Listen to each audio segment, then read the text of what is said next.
Hello, and welcome to Democratic Dialogue, a monthly production of the Gloucester City Democratic Committee on issues facing our city and our Commonwealth and our nation through the lens of the Democratic Party. My name is Matthew Murray. I am a resident of Gloucester, a member of the Democratic City Committee, and a member of the Democratic State Committee. And with me today are Karen Bell, who is the chair of the Democratic City Committee of Gloucester, and Arthur Powell, a member of the Democratic State Committee from Beverly, all the way over the bridge. We're here tonight to talk about the recent Massachusetts Democratic State Convention that was held in Springfield on September 14th, and also to talk a little bit about how that convention is a stepping off point to what's coming next as we draw ever closer to 2020. First of all, if Karen and Arthur, would you like to introduce yourselves a little bit? Arthur, you're our guest. Do you want to start? Or? Sure. Arthur Powell. I'm from Beverly. I'm on the Democratic State Committee. I serve on the Executive Committee. I'm a member of the Beverly Democratic City Committee, and my district is Beverly, Danvers, Salem, Peabody, and Topsfield. Great, fantastic. And Karen? I've been involved with the Democratic City Committee for at least 8 years, and I've chaired it for close to the last 4. And every month we have, it seems like a full agenda of events and topics, speakers, and activities designed, to basically to bring Democrats together every month. And as you said, learn about issues, but get involved. So we can, and the convention, of course, is one huge way to get involved, which we can talk more about. Excellent. So, first of all, people might be familiar, especially people who are watching, are pretty familiar with the city committee and how the party functions to some degree, and we might go into a little bit more detail in that at other times.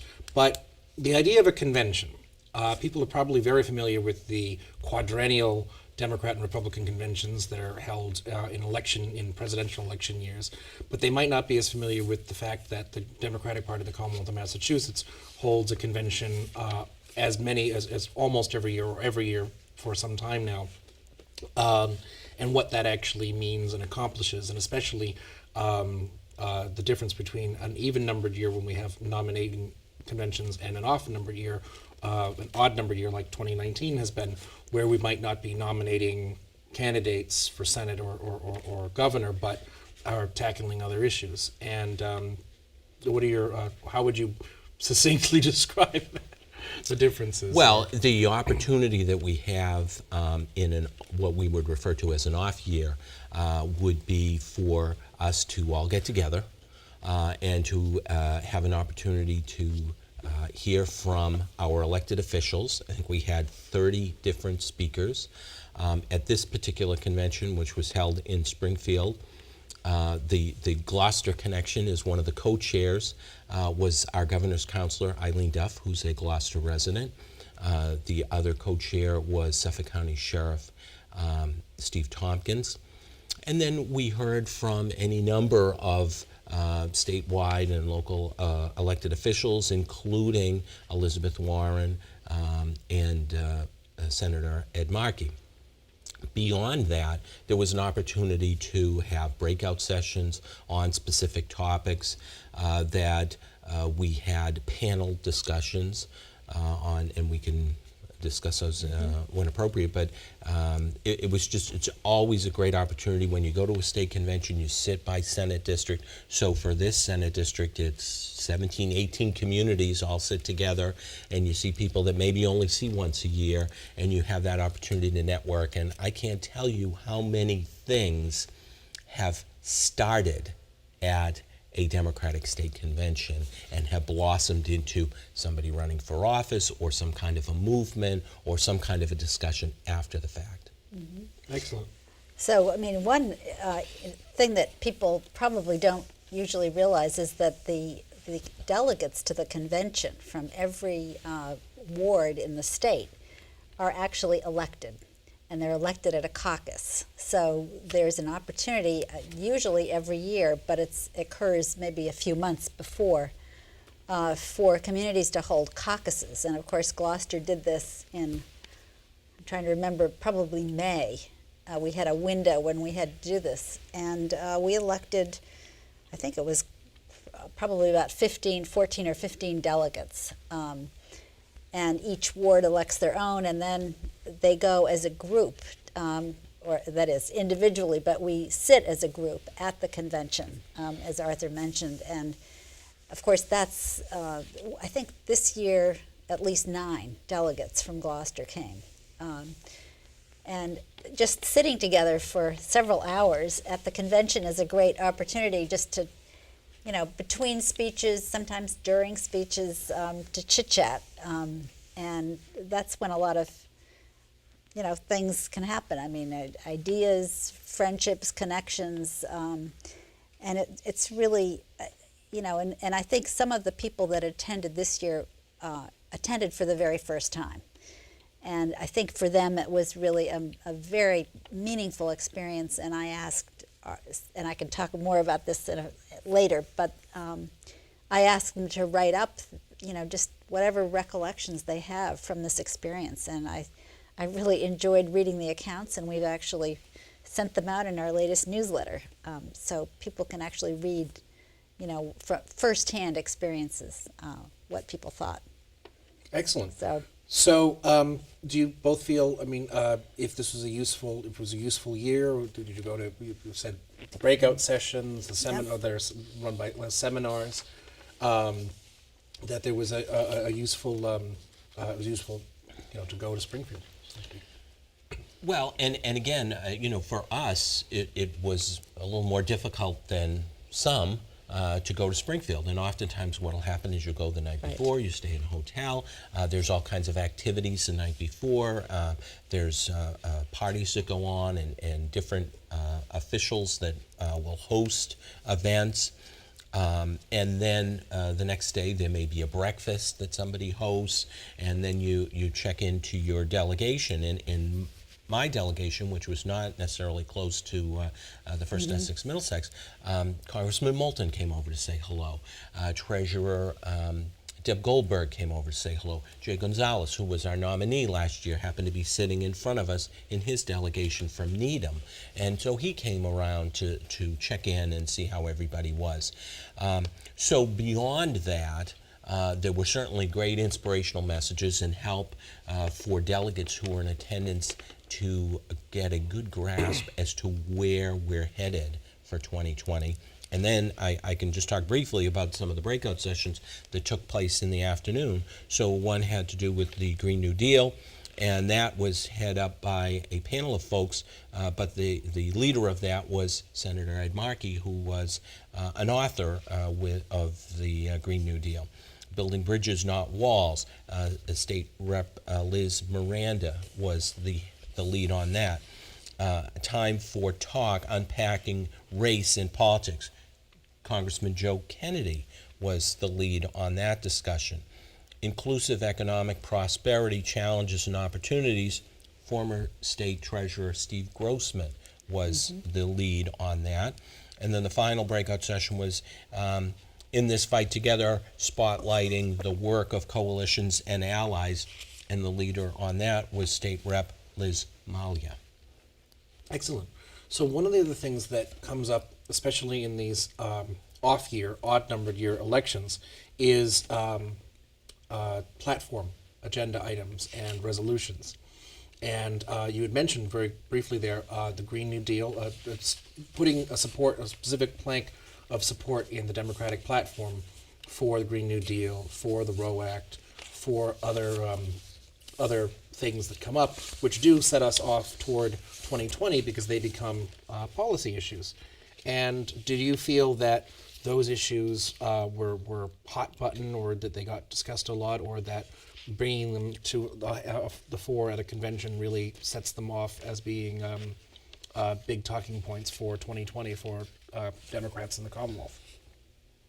Well, I think they're certainly common talking points, and in many instances it was a reaffirmation of established policy and ideas that are consistent with the Democratic Party. There was not, in my estimation, a great deal of discussion.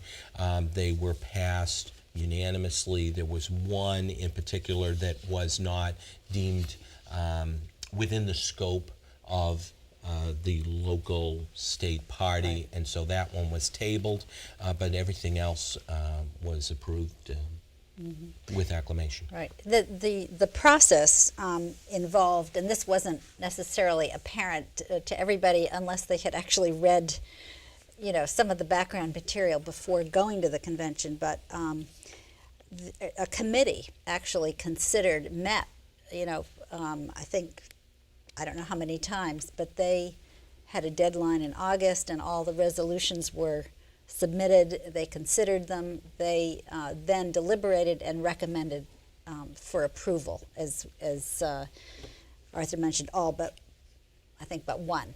But they included some new things like fair and affordable housing, affirming support for access to safe and legal abortion, the Roe Act, Medicare for all, taking money out of politics, support of a Green New Deal. So some of the big issues for 2020 were certainly highlighted and approved by the convention, which in a way I think helps us as local committees to be able to focus on, let's debate some of these things at the local level. Or what does it mean for us? The party has essentially, at least our state party, has given kind of a green light for some of these new ideas. And I think that's important. It helps to provide a little structure and guidance for, what issues do we take up or not take up? Which ones are relevant and not so relevant? Gives us a little bit of meat to chew on as we plan our monthly or quarterly meetings here in the community. Now, actually, to speak on that, as we look at the convention as a part of the whole, we also have, as a part of the Democratic Party of the state, we also have our local city committees. And going forward, sort of pivoting towards what's next, because people are inundated every day with news about what could or could not happen in the next few months. And I would say, what can we talk about? What to expect when everything is unexpected, so to speak. Yeah.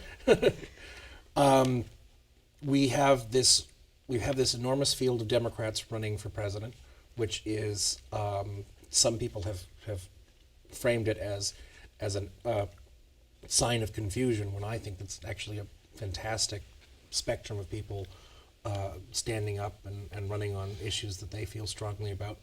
But as we move towards 2020, we have these campaigns, a lot of them very active in New Hampshire. We're in the same media market, so we get a lot of their ads.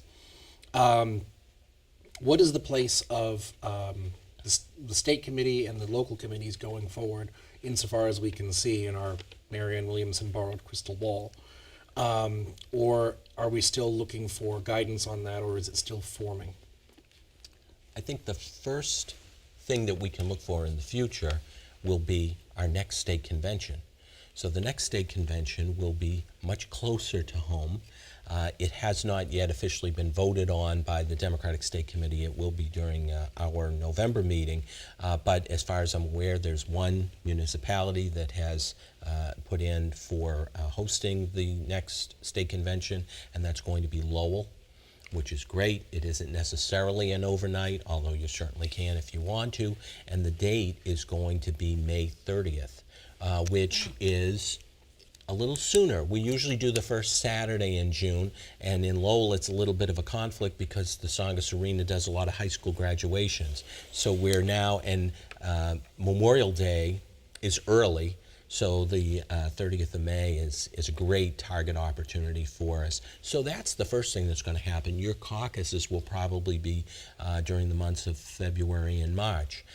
So anybody who expresses any interest in our topic today has an opportunity. Any Democrat can run as a delegate to the state convention at That's right. the caucus. And here in Gloucester, the caucuses are held on the same day for each ward at the same location and the same time. So it's easy.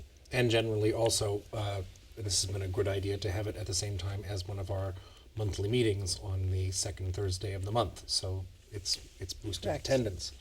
Right. So that is actually coming up, I suppose, closer. Is that we were just talking about the last convention that's only passed 6 weeks ago, but we are only talking about 3 or 4 months in preparation for the next one.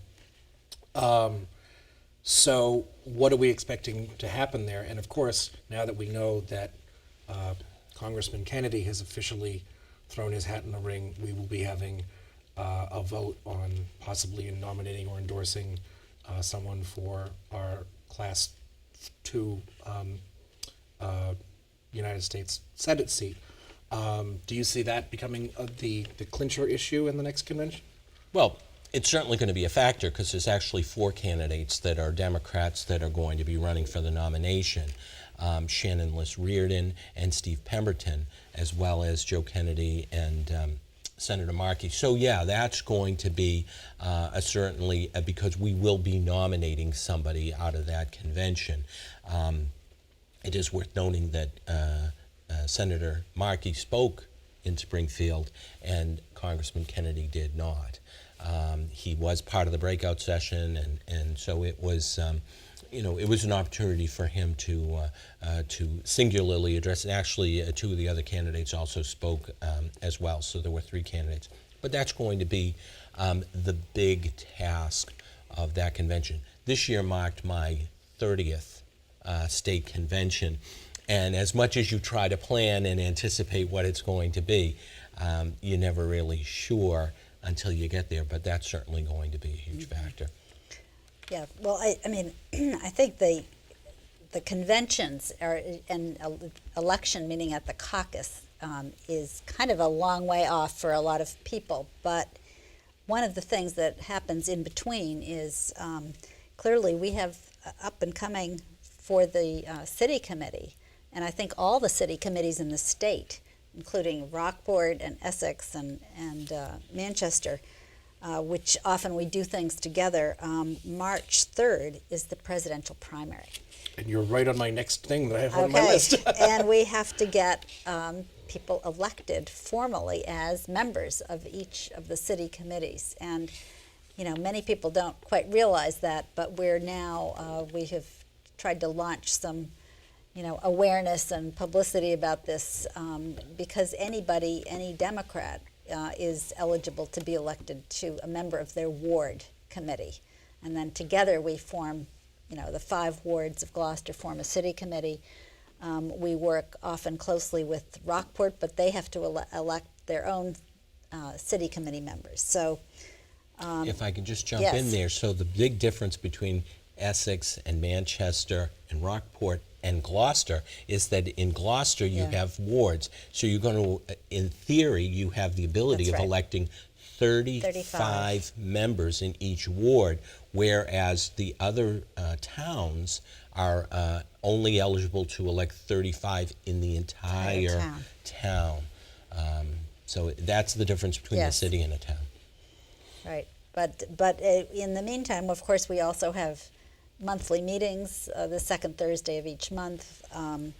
We have to submit nomination papers, and being on the presidential primary ballot, either as a slate or individuals, is kind of a cool thing. I mean, that's it's not often that you can be on the same ballot as Elizabeth Warren and Joe Biden, Bernie Sanders. I mean, all of the Mayor Pete, the candidates who are going to appear in March on this ballot and when we go to vote, we'll see our name right up there.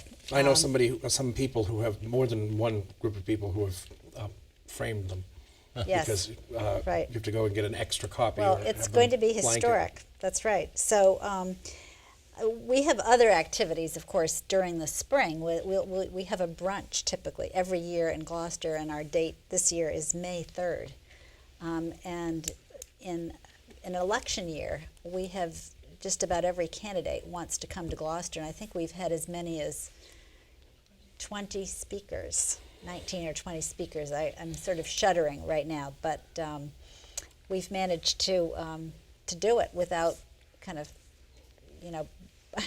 You have to tell them they have a time limit. I think They that was do. 2014. Yes. We had a lot of people running. That's right. And we have, in Massachusetts, of course, continues to have a very late primary, so there'll never be a primary that spares us or limits that number down to 2.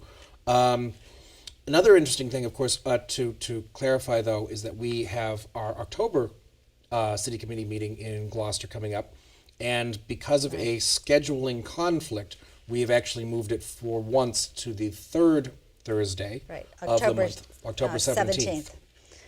at the Gloucester House at 7 p.m., Right.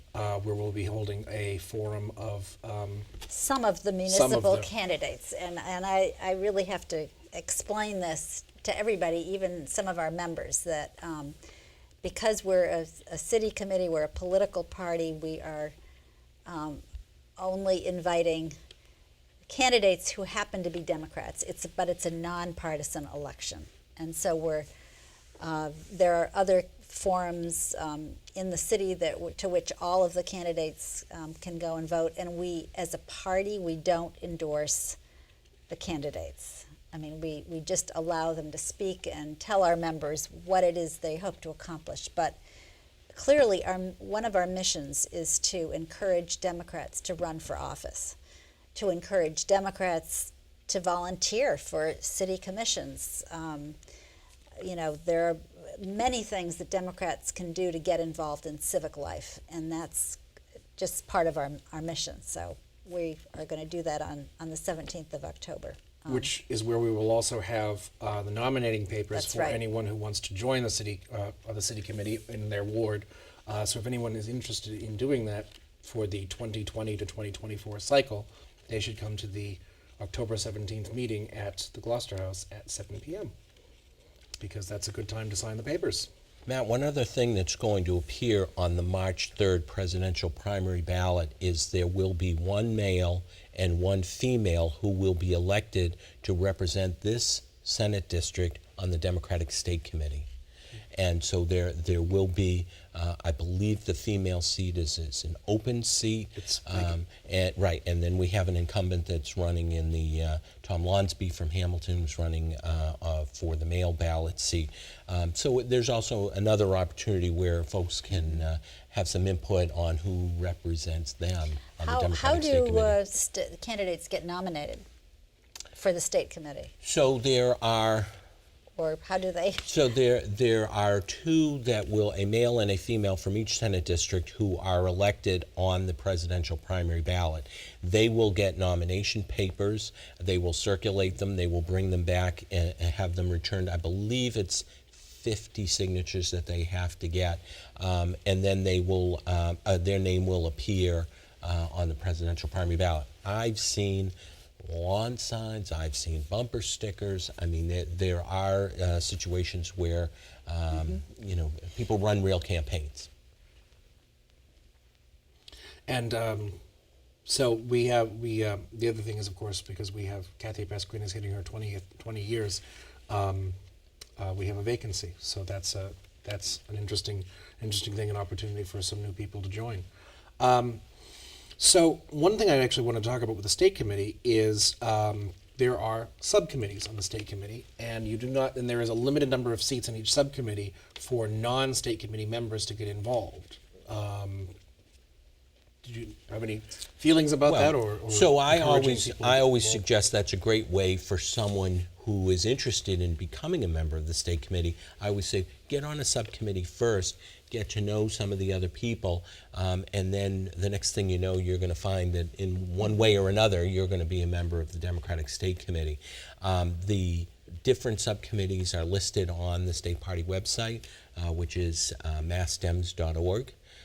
And that would be the best opportunity for somebody who is not a member to look and see if there's a subcommittee that they're interested in. Maybe there's something in particular that they think they can make a contribution, and let the state party know that they're interested in serving. Excellent. And for people who want to stay more local, what would you suggest? What are their opportunities to get involved here in Gloucester with the city committee? Well, I think we of course have a monthly newsletter that goes out to close to 1,000 individuals in all of Cape Ann, including Manchester. These are people who want to stay informed, in touch. They might have participated in one or more campaigns. Many of them come to monthly meetings. Every time somebody comes, I ask them to sign up and sort of indicate what they'd like to work on, because sometimes we have speakers, or we have, even this monthly program, we need hosts, we need guests, and sometimes monthly speakers on issues. But I think we're looking, and then there are events. So we enlist a lot of members to help plan the brunch, to help plan the sidewalk bazaar. We held a straw poll even this past summer in August, and that was just a lot of fun. I think we had more than 200 people cast votes for their their two favorites out of 24 candidates. But most of all, I think we want people to have fun. To become engaged, but to meet other people who have similar values and interests, and we're looking for ways to, increase the number of, say, meetings or social events that they can participate in. And some can be very informal, so we're going to be doing more of that this year. Excellent, excellent. Well, I can say from experience that a lot of these meetings, get-togethers, they're not. You do not feel like you're in a silo. A lot of people's, social lives are very much influenced by being part. I wouldn't have known either of you, frankly, if not for being involved in the city committee and the state committee. It's an excellent way to engage with the community. There's also so there's plenty of ways to get involved, and a good way to find out how to get involved is to come to the meeting on the 17th. And look at the Gloucester Democratic website, which is www.gloucesterdemocrats.org. Excellent. So, well, I'd like to thank my guests, Arthur Powell from Beverly and Karen Bell, who is the City Committee Chair here in Gloucester. Again, my name is Matthew Murray, and I am a member here of the Gloucester City Democratic Committee, which puts together Democratic Dialogue every month. As Karen mentioned, you can look at our website, gloucesterdems.org, or also Gloucester City Democratic Committee on Facebook or Instagram and Twitter, I believe. So we have all three. all of the above. All of the above. Yeah.